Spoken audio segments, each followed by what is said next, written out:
Usted escucha a Juan Manuel Ruiz en Radio Red, una mirada diferente. Bueno, 8:42 en la mesa de trabajo de Radio Red, una mirada diferente. La señora embajadora de Alemania en Colombia, doña Martina Klomp, que ha sido embajadora en Panamá, diplomática de carrera, y quien ha aceptado la invitación que le hemos hecho desde Radio Red para que nos acompañara aquí en nuestra mesa de trabajo y hablar de Alemania, un grandioso país de casi 85 millones de habitantes, tal vez con un tamaño que es la tercera parte aproximadamente del tamaño de Colombia, que ha influido en el mundo entero desde el punto de vista de la cultura y de la política. Bueno, en cultura el aporte de Alemania sí que ha sido grandioso.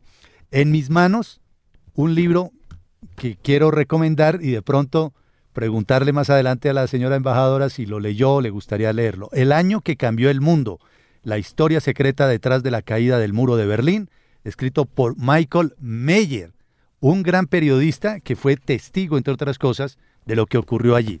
Pero bueno, vamos primero a saludarla formalmente. Señora embajadora, bienvenida. Gracias por estar con nosotros en esta mañana. Muchas gracias por la invitación. Un gusto compartir aquí estudio con ustedes. El gusto es nuestro. Bueno, ¿está usted desde cuándo aquí en Colombia? Desde el 18 de septiembre del año pasado. Ay, acaba de cumplir apenas un añito. Un año y poquito, sí. ¿Cómo le ha ido aquí en Colombia? Ay, espléndidamente. Estoy muy, muy a gusto. ¿Qué le ha gustado, por ejemplo, en materia gastronómica? ¿Cómo le ha ido con la riqueza alimenticia de este país? Estoy descubriendo todavía lo que me gusta mucho después de 3 años en Panamá es la cocina caribeña. Esa me encanta, la cocina de Cartagena y de esa zona, muy de pescado y leche de coco y ese tipo de ingredientes. Sí, estoy luchando con el chontaduro. Tranquila que no es muy fácil. Pero estuvo en la COP19 tratando de aprender a comer chontaduro. Sí, pero ya he aprendido en Buenaventura que hay que ponerle sal. Sí, y eso ayuda. Oiga, y hay unos que le ponen miel incluso. Sí, con miel también es rico. Sí, y quesillo, ¿no? Un quesillo también. Sí, también. Pero bueno, ahí con mañita. Yo dije COP19, COP16, perdón. Sí. Le agregué 3 miembros. Por lo que todo sube, tranquilo. 3 ediciones. Óigame, embajadora, de verdad que es un gustazo tenerla acá, conversar con usted de manera muy informal. Haga de cuenta que estamos en la sala de la casa, echando carreta, como decimos los colombianos. No sé si ya escuchó la expresión. Hablando ahí. Bueno, se aproxima una fecha más para recordar lo ocurrido ese 9 de noviembre de 1989, que fue fundamental para el mundo y para la reunificación alemana. Recuerden que luego de la Segunda Guerra Mundial, el mundo se dividió, Alemania particularmente quedó dividida, una parte en el bloque comunista, otra parte en el bloque capitalista, había República Federal Alemana, República Democrática Alemana, hay un datico que no recuerdo, pero esos son esos datos corchadores. No sé si la República Democrática Alemana y la República Federal Alemana llegaron a estar participando independientemente y al mismo tiempo en algún mundial de fútbol. Claro que sí. Claro, en el 74. En el 74, claro. Ganó la República Democrática, muy a nuestro pesar. Sí, claro, sí. Bueno, óigame, embajadora, usted recuerda ese día, era muy joven seguramente, pero ¿recuerda esa jornada del 9 de noviembre? Sí, la recuerdo muy bien y de hecho lo había comentado con Vlado y tal vez debo mi invitación a ese cuento porque él quiere conocer esa historia. No, mire, le voy a confesar. Teníamos muchas ganas de que viniera, pero dijimos, ¿cuál es el pretexto para traerla? Porque ella vive muy ocupada. Y aquí pues ya con estos 35 años se dio la ocasión, claro. Y con la anécdota que nos dices que tienes. Sí, la tengo. Y luego me gustaría pues situarlo un poco en el contexto porque no es un evento único, solitario, claro. Se había ido cosiendo de eso se trata este espacio, luego magnífico. Okay, perfecto, pero primero la anécdota o después la anécdota. Ya lo veo muy curioso. A ver. Yo había entrado en ese mismo año, en mayo del 89, a la carrera diplomática. Correcto. Entonces nosotros éramos una promoción, como le llaman en español, y parte de nuestro entrenamiento era que todo el curso se iba a Bruselas. a las instituciones de la Unión Europea, donde íbamos a compartir espacio de discusión y conocimiento de las instituciones europeas en Bruselas con otros diplomáticos de otros países. Sí. Bueno, ahí habíamos estado observando, la verdad, todos los días, era un jueves, y habíamos estado observando los acontecimientos en Alemania porque estaba en el aire de que algo verdaderamente grande, groundbreaking iba a suceder. Y estábamos en las tardes, noches, después de nuestras pláticas y antes de nuestras salidas, viendo las noticias de cómo estaban consultando en Berlín y demás, en Berlín Oriental, ¿no? Y el 8 en la noche me fui con una amiga a comer mejillones, porque esas en Bélgica son espléndidas. delicioso, sí. Y después nos fuimos a una discoteca, donde habíamos quedado con todos los demás, porque iba a ser la última noche y el viernes todo el mundo iba a dispersarse. Y entro ahí y viene a buscarme un joven diplomático danés con el cual había estado platicando y que habíamos estado sentando juntos y tal, y me abraza y me dice, pues felicidades, cayó el muro de Berlín. Y yo pensé, tan temprano y ese ya está borracho. Y fue un gran festejo, ¿no? Obviamente, no lo podíamos creer, y algunos de nosotros, de hecho, esa misma noche se fueron a Berlín, rompieron o cortaron su presencia en el seminario en Bruselas y se fueron en coche a Berlín para vivir el momento. Claro. Yo no estaba tan atrevida, yo estaba cansada del curso y me regresé a Bonn, pero sí, no fue algo muy emotivo. Además, señora embajadora, con un detalle que recoge Michael Meyer en este libro, El año que cambió el mundo, la historia secreta detrás de la caída del muro de Berlín, fue un desliz de un funcionario de la República Democrática Alemana en una rueda de prensa. Sí. ¿Nos puede contar usted lo que pasó? Sí, evidentemente estaban muy bajo presión de aliviar las reglas, las condiciones de poder salir para visitar la Alemania Occidental y regresar. De eso se trataba, porque los que habían salido antes de este verano del 89 a través de Hungría, a través de Checoslovaquia, no tenían posibilidad de regresar, les quitaban la ciudadanía. Entonces se trataba de este tema, que se pueden ir y regresar. Entonces preguntó un periodista, no me acuerdo de que, era una rueda de prensa internacional, sí, era un periodista de estadounidense o inglés, o no recuerdo bien. Ya le doy el dato. Y el funcionario ese Schabowski dice, sí, a partir de ahora están abiertas los pases de frontera. Y entonces preguntó, ¿y se puede regresar? Sí, se puede regresar. Y en eso corrió la voz y la gente se fue yendo a los pases de frontera en Berlín. Creo que hubo un momento de vacilación en que preguntaron y los funcionarios de Alemania Oriental se miraron como entre ellos y el uno le dijo, no, desde ya, ¿no? Sí, desde ya. Y eso se esparció como pólvora y la gente se lanzó al muro y terminó. Y como a las 11 y algo llegaron a los a los pasos de frontera que había en la ciudad para los alemanes, los aliados cruzaban por otros lados, y para los alemanes había creo que 4 cruces entre Berlín Oriental y Occidental, y allí pues los policías estaban cogidos por la sorpresa, no sabían cómo actuar, pero el espíritu ya estaba así que no iban a hacer uso de armas ni impedir, estaban como consternados, ¿no? ¿Usted no estaba allá? No, yo estaba en Bruselas. Estaba en Bruselas. En Bonn, que era la capital. ¿Y cuándo viajó a mirar todo lo que ocurrió en los días posteriores, que fueron muy emocionantes también? No fui hasta la primavera después, porque estábamos en nuestro curso y la verdad no estaba yo tan digamos... vinculada, exacto, que decía yo que tengo que ver eso de mis propios ojos o algo así. Yo no había estado en Alemania Oriental, eso lo quería también comentar. Había ¿Usted nació en la Alemania Federal? Sí, Ah. no, nací en Suiza, pero bueno, crecí en una ciudad pequeña en el sur de la Alemania Occidental y nosotros no teníamos familia allí. Y no era que uno iba de viaje, de pues, visitas, necesitaba uno una invitación formal y todo eso, no, entonces nosotros no teníamos contacto. Ese es un buen punto. Para los oyentes que nos están escuchando y que de pronto no conocen muy bien esa historia, qué bueno que esté la señora embajadora acá. Quienes vivían en la República Federal Alemana, ¿no podían pasar libremente a la Alemania democrática? No podían. Yo tenía una tía lejana que tenía familia allá y cada vez que ella iba, necesitaba invitación de los familiares, se necesitaba indicar directamente o claramente cuánto tiempo, dónde, qué cruce de frontera para entrar y luego se hacía la observación. Los familiares estaban, lo tenían que indicar ante no sé qué comités que había llegado esa familiar que iba a quedarse.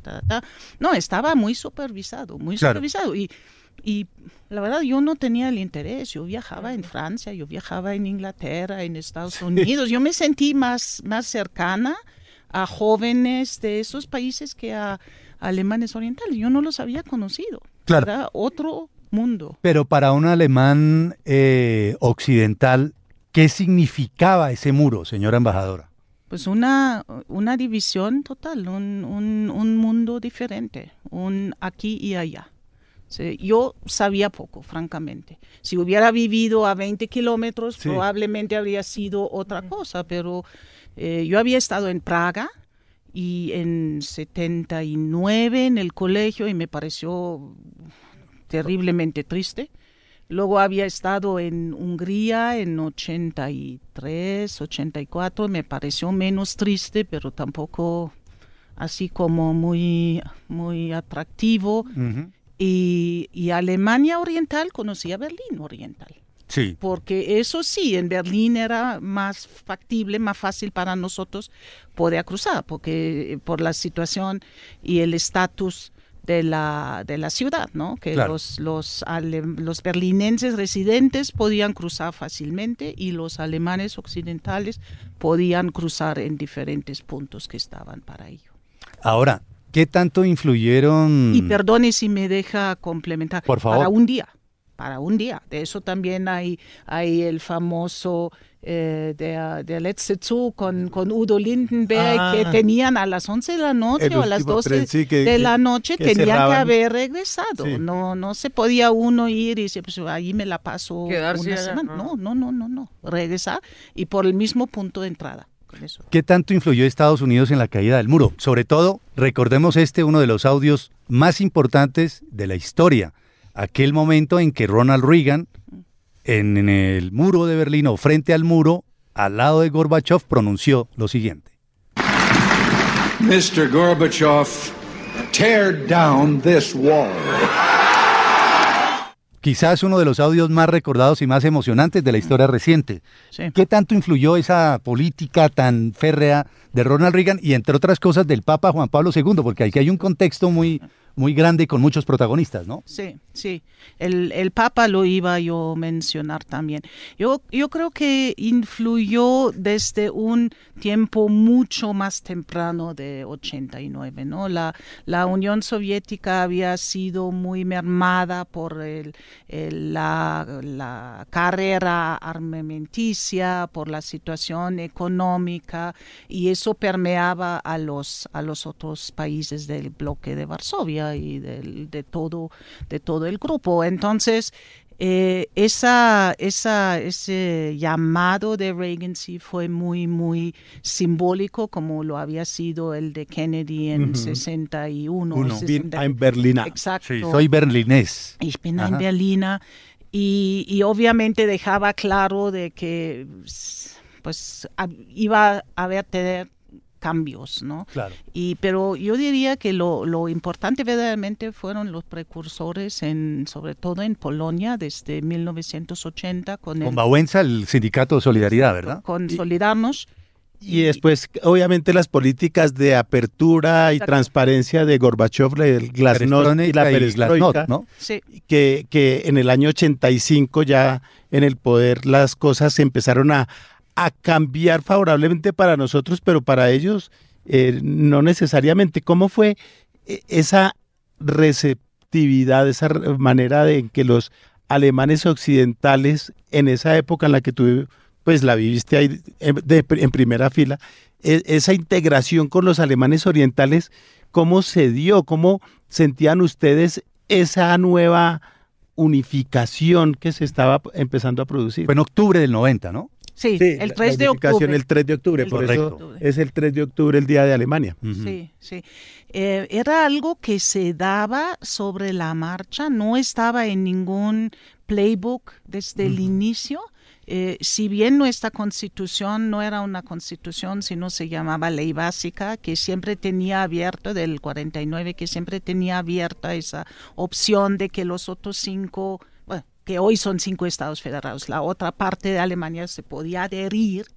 Eso era ya delineado en nuestra Constitución de 1949, adherir, pero no estaba nada claro, era una cosa sorpresiva, como lo acabamos el 9 de noviembre, como lo acabamos de platicar. Hay una distancia entre una reunificación y una adhesión. Son dos términos distintos. Sí, ¿no? es muy distinto. Y luego empezaba a aflorar, como en todos esos otros países, Hungría, Checoslovaquia, Polonia, un movimiento popular de gente que tenía de todos los intereses, todo, ¿no? Que esta es la vía, otra cosa es la vía, necesitamos mesas redondas, necesitamos esto, necesitamos el otro. Y así que estaba perfilándose, diría yo, entre comienzos de noviembre y diciembre. En diciembre Helmut Kohl delinea un plan de 10 puntos de cómo es su visión, de cómo podía ir eso, y era la primera propuesta, digamos, escrita. Y en primavera del 90, marzo, por ahí se vota en Alemania Oriental. Y el partido más votado es los conservadores, y luego los partidos nuevos que habían surgido del movimiento democrático. Y luego había mucha discusión interna, pero a partir de la primavera, comienzos de verano, se perfilaba de que se iba a negociar entre el presidente del Partido Conservador, Lothar de Maizière, y Wolfgang Schäuble, el encargado de la Cancillería, un hombre confianza del canciller Kohl, algo que iba primero retomar el anhelo de la gente de tener una moneda que les compraba algo. Claro, claro. Y segundo, el marco, y eso entra en vigor el 1 de julio muy rápido, porque se quería el marco tanto como se quería la libertad, me atrevo a decir. Claro. Y vacaciones y un coche que no era de plastilina o de qué sé yo. Pues lo que pasa es que la embajadora, hay que decirle a los oyentes, la embajadora se refiere a los famosos carritos Trabant, que les dicen Travis allá en Alemania, que son carros hechos de plástico, de fibra de vidrio, que eso uno se estrellaba y eso se desbarataba, ¿no? Y querían pues tener un BMW, un Mercedes-Benz de mejor calidad, sin duda, de la fábrica, ¿no? Un Opel por lo menos. Un Opel, sí, o un VW, o un Volkswagen, sí. Sí. No, y además esos coches, pues otra anécdota, me contaron hace no mucho que esos se vendían aquí en Colombia. Sí. Los Wartburg. Los traían. La versión más high-end del Trabant, y pues mi sospecha es que se vendían para las divisas, porque en Alemania la gente tenía que esperar 8 años, 10 años para conseguir un carro, si es que se conseguía. Claro. Uno hablando embajadora. Embajadora Martina Klump, la embajadora de Alemania en Colombia. Martina.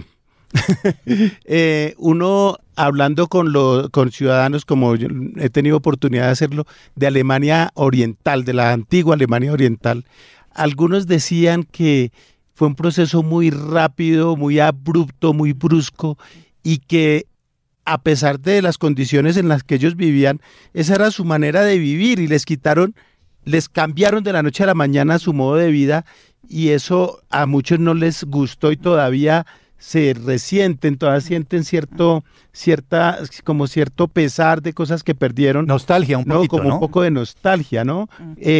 ¿Ustedes desde el lado occidental también percibieron eso? La nostalgia esa se llama nostalgia. Nostalgia, por nostalgia. Pero quisiera terminar el punto anterior, si me permiten. Claro, por favor. Marco era un tema y para Alemania Occidental, obviamente, el acordar ese proceso dentro de nuestros sistemas de seguridad compartida, la OTAN, la Unión Europea, pues era otro. Y de ahí la convicción de que ese Estado reunido, tenía que pertenecer tanto a la Unión Europea como a la OTAN. Eso era un punto muy central, claro, que se negoció, y aquí regresamos a Estados Unidos, porque Estados Unidos fue un firme apoyo en ese proceso, y el canciller Kohl vio una oportunidad histórica única con la constelación en Rusia, con Gorbachev y Shevardnadze, su ministro de Exteriores, para llevar eso a un buen término. Y eso, la decisión de verdaderamente acelerarlo y esa prisa que tú hablas, Lado, es así. Las decisiones, y yo tengo una pequeña colección de recortes de periódicos de esa temporada que me quedé, no la he visto en tiempo porque está en Alemania, pero sí recuerdo haber recogido ahí testimonios de que tenemos que discutir todavía cuál es la forma correcta, y en paralelo ya iba el tren andando, acelerando la salida de la estación. Y sí, estoy muy de acuerdo de que fue muy abrupto, y con los años, para Alemania Occidental, para la gente que vivió allí, ha habido mucha migración también, ya no, migrado en las dos direcciones, pero como 5 millones de alemanes orientales han salido del oriente del país hacia el occidente.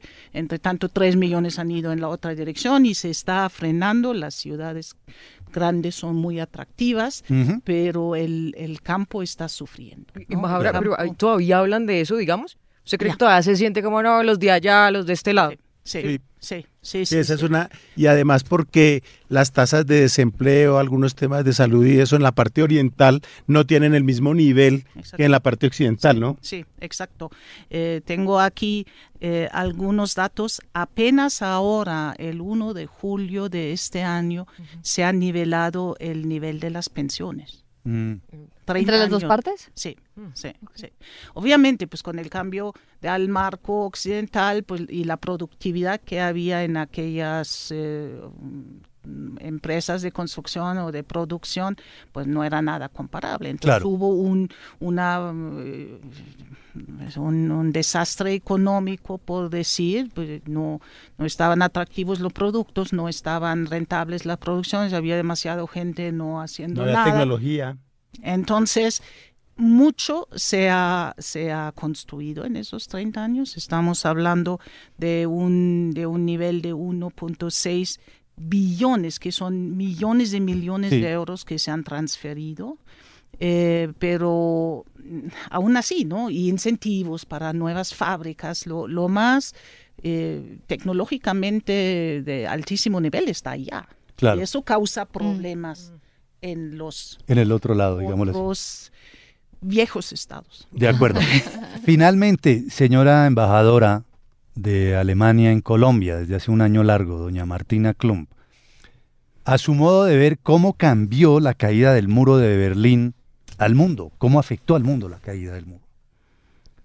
Bueno, con el impulso de la caída del muro y de la democratización de Europa central y oriental, y toda esa ola de revoluciones que ha habido después también en Rumanía. Claro, en diciembre nomás fue la caída de Ceausescu en Rumania. Exacto. En Timisoara, el movimiento estudiantil de Timisoara. Sí. Claro, apenas un par de meses después de la caída del muro. Sí. Pues ha habido una apertura y ahí empieza una conversión total ¿cómo se dice? El desmembramiento de la Unión Soviética. Claro. De comienzo de los 90, 91, 92. Luego los Balcanes, además. Los Balcanes, con todo y la guerra y las atrocidades que hemos vivido ahí. Pues eso ha sido un diseño de cambio total del mapa. Sin duda. Las relaciones de Colombia con Alemania afortunadamente son magníficas, son muy buenas y hay mucha cooperación. Y yo quisiera preguntarle cómo ha influido, después de tantos años en el servicio diplomático que nos has contado que tienes, cómo ha influido esa política de Alemania hacia la parte oriental de Alemania con las políticas de cooperación de Alemania hacia otros países, concretamente hacia América Latina. ¿O no ha afectado? La verdad no veo nexo, veo nexo. Si pienso lo que es nuestra política hacia América Latina en los últimos 10 años, 4, tal vez más que 10, ha sido una reorientación a buscar verdaderas alianzas con intereses compartidos, con pues pronunciamientos en pro del multilateralismo, intereses compartidos en clima, en biodiversidad. Acabo de regresar de Cali, estoy muy impermeada todavía. He estado en la Amazonía con mi ministra de Medio Ambiente. Entonces, eso, ¿no? De que se ve que América Latina, pero también el Global South, como se dice, ¿no? El sur global, estamos a nivel de altura, ¿no? De que lo vemos en el mismo nivel, ya no que aquí los europeos o los occidentales o los G7 y allá, no. Eso sí ha cambiado en esos últimos 10 años y desde hace 4, yo diría, es un enfoque verdaderamente marcado de buscar nuestros aliados ya no en base a áreas de influencia o demás, sino en base a valores compartidos. Ahora, es bueno recordar también en el contexto, porque aquí estamos haciendo un recorrido histórico por un acontecimiento tan enorme. En algún momento Alemania tuvo mucho interés en el tema de la paz en Colombia, digo de manera superlativa. Recordemos que en el año 98 fue sede de la gran negociación con el ELN en Würzburg. Además, bueno, muy cerca allí de Maguncia, ¿verdad? Sí. Era primer ministro, si la memoria no me falla, Bernd Schmidt-Bauer. No, era Helmut Kohl. Helmut Kohl y Schmidt-Bauer era el ministro de la Cancillería. El ministro de la Cancillería. Bueno, Schmidt-Bauer estuvo muy metido en el tema, ¿verdad? Sí. Todavía está con algo de la paz. Vamos por partes. Sí. Nosotros estamos todavía muy involucrados y muy comprometidos, y a lo que se refiere fue el famoso encuentro en Himmelspforten, la puerta del cielo se llama, donde también ha estado muy involucrada la Iglesia Católica. Sí, la Conferencia Episcopal Alemana. Exacto, y la colombiana, las dos. Y sí, seguimos con eso, seguimos desde 2016, muy en concreto, con un instituto que el entonces ministro de Asuntos Exteriores nombró un encargado personal para la paz en Colombia, un señor que estuvo aquí unos años, ya se jubiló, ya está de regreso en Alemania, pero en esa fase también fue fundado el Centro Germano-Colombiano para la Paz, CAPAZ, que es un think tank, pero que hace también red de universidades con académicos que trabajan en paz, da cursos, son 23 universidades en Colombia y 11 en Alemania. Hay un intercambio muy, muy fluido. Y ellos estuvieron, por ejemplo, con nosotros en Cali ahora, y estuvieron en nuestro stand y nos están asesorando a nosotros, trabajan con el gobierno también si está requerido y deseado.